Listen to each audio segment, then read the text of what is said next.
आरव, समीर, अनु और मीरा ये चारों दोस्त हर दिन दोपहर को पार्क में खेलते थे। ये हमेशा नई नई जगह ढूंढते रहते थे। उस दिन भी ये किसी नई जगह जाने के लिए निकले थे। उन्हें जंगल में जाना बहुत पसंद था। वहां के पेड़ पौधे उन्हें बहुत अच्छे लगते थे। वे दौड़ते भागते हंसते गाते जंगल की तरफ गए। कोई पतंग लेके जा रहा था, कोई बैट लेके, सब बहुत खुश थे। धूप अच्छी थी और बच्चे बहुत उत्साहित थे, पर उन्हें क्या पता था कि आज कुछ ऐसा होगा जो उनकी जिंदगी बदल देगा। जंगल में एक जगह थी जहां ये पहले कभी नहीं गए थे। यह जगह बहुत ही घनी और रहस्यमयी थी, जैसे किसी ने इसे कभी खोजा ही ना हो। वहां बहुत अंधेरा था और सन्नाटा छाया हुआ था। पेड़ों की छाया और अजीब सी खामोशी ने माहौल को और भी डरावना बना दिया था। चारों बच्चे वहां पहुंचे और एक नाले के पास रुके। नाले का पानी धीरे धीरे बह रहा था और उसकी आवाज भी डरावनी लग रही थी। नदी के पास उन्हें कुछ अजीब सा दिखा। वो चीज कुछ ऐसी थी जो उन्होंने पहले कभी नहीं देखी थी।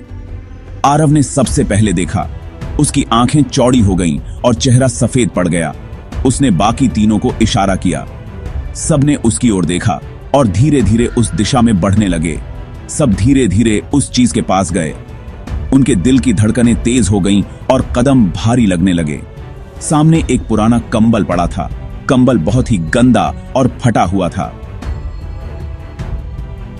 अनु ने हिम्मत करके कंबल हटाया। उसके हाथ कांप रहे थे, लेकिन उसने हिम्मत नहीं हारी। कंबल के नीचे एक लाश थी। लाश की हालत बहुत ही खराब थी। वो बहुत बुरी हालत में थी और बदबू भी आ रही थी।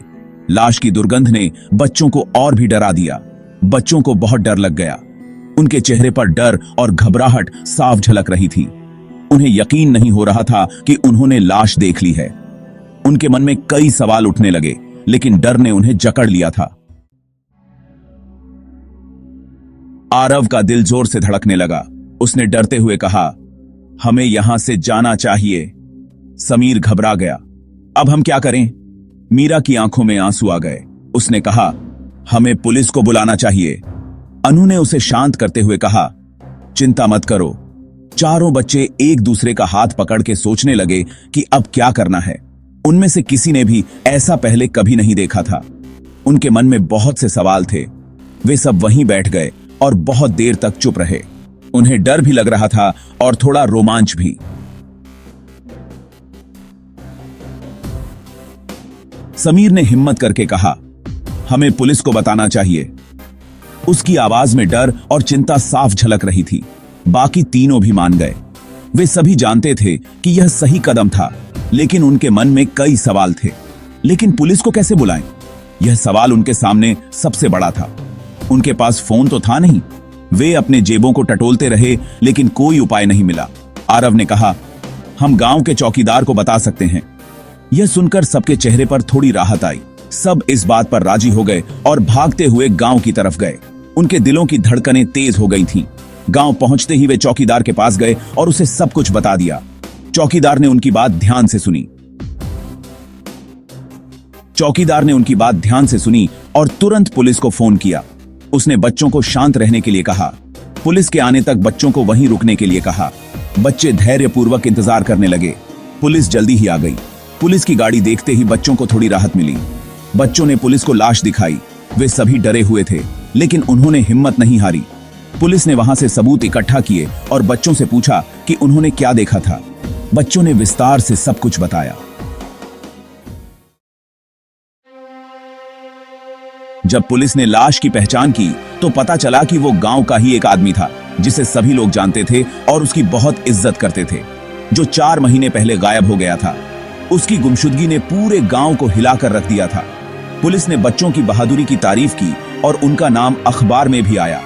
बच्चों ने अपनी सूझबूझ से कई महत्वपूर्ण सुराग दिए थे, लेकिन कहानी में तब मोड़ आया जब पुलिस ने बताया कि वो आदमी असल में मरा नहीं था। यह सुनकर सभी हैरान रह गए। ये सब एक नाटक था जो गांव में सुरक्षा के लिए रचा गया था। गांव के लोग इस योजना से अनजान थे। उस आदमी ने खुद को मरा हुआ दिखाया था ताकि असली अपराधी पकड़ा जा सके। यह एक बहुत ही चालाकी से बनाई गई योजना थी। बच्चों को थोड़ी राहत मिली कि किसी की जान नहीं गई थी। उनके माता पिता भी इस खबर से खुश थे। लेकिन उनके मन में बहुत से सवाल थे। वे जानना चाहते थे कि असली अपराधी कौन था और क्यों यह नाटक रचा गया था। इस घटना का बच्चों पर गहरा असर हुआ। वे अब पहले से ज्यादा समझदार हो गए थे। उनकी दोस्ती और भी पक्की हो गई थी।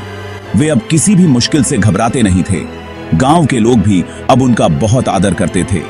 आरव, समीर, अनु और मीरा के लिए यह घटना एक बहुत बड़ा सबक थी। उन्होंने सीखा कि मुश्किल समय में हिम्मत और समझदारी से काम लेना चाहिए। अब वे जंगल में खेलने जाते थे, लेकिन हमेशा सावधान रहते थे। उन्हें वो दिन हमेशा याद रहता था जब उन्होंने एक लाश देखी थी।